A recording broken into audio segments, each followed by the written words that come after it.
श्री स्वामी समर्थ. आज बनवले होते रव्याचे गोड आप्पे. चवीला एवढे भन्नाट की एकदा खाल्ले तर कधी चवच विसरणार नाही.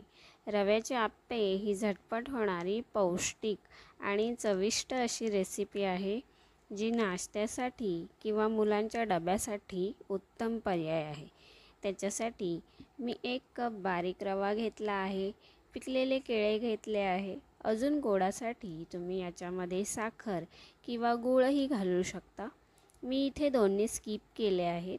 अगदी चिमूटभर मीठ आणि अगदी थोडंसं खायचा सोडा किंवा इनो आपण याच्यामध्ये घालू शकतो.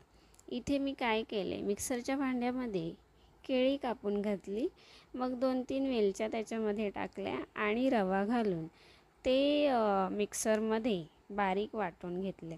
डोशाच्या पिठापेक्षा थोडे घट्ट हे मिश्रण तयार करून घेतलं आणि मग ते 15 ते 20 मिनटं झाकून ठेवलं, जेणेकरून काय होतं ना की आपला रवा जो आहे तो चांगला फुगून येतो. मग आप्पेपात्र घेऊन त्याच्या प्रत्येक खाचेमध्ये तेल किंवा तूप तुम्हाला जे आवडेल ते टाका आणि चमच्याने हे मिश्रण आप्पेपात्रात सोडून घेतले. गॅसची आच यावेळेला आपल्याला मंदच ठेवायची आहे आणि मग झाकण ठेवून 3 ते 4 मिनटे दोन्ही बाजूने खरपूस लालसर होईपर्यंत ते आपल्याला भाजून घ्यायचे आहेत. आणि मग अगदी 3 ते 4 मिनटातच हे गरम गरम आपले गोड आप्पे तयार होतात.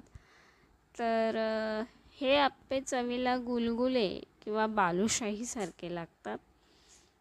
तर अशा पद्धतीने इथे माझे हे आप्पे तयार झालेत. माझ्या प्रज्ञूला खूप आवडतात. तर संध्याकाळी गेले होते मंदिरामध्ये. आज होती वरुतिनी एकादशी. खूप छान दर्शन झाले. मंदिरामध्ये भजनसुद्धा ऐकले. तिथे बसले की खूप छान वाटते. मनाला एक नवीन उत्साह मिळतो. मन अगदी प्रसन्न होऊन जातं. तर वरुथिनी म्हणजे काय, तर भगवान विष्णूच्या वराह अवताराला समर्पित अशी ही वरुथिनी एकादशी आहे. तर असं तिथे त्या भजनामध्ये चालू होतं. चला तर मग आजच्या व्हिडिओमध्ये एवढंच. भेटूया नेक्स्ट व्लॉग.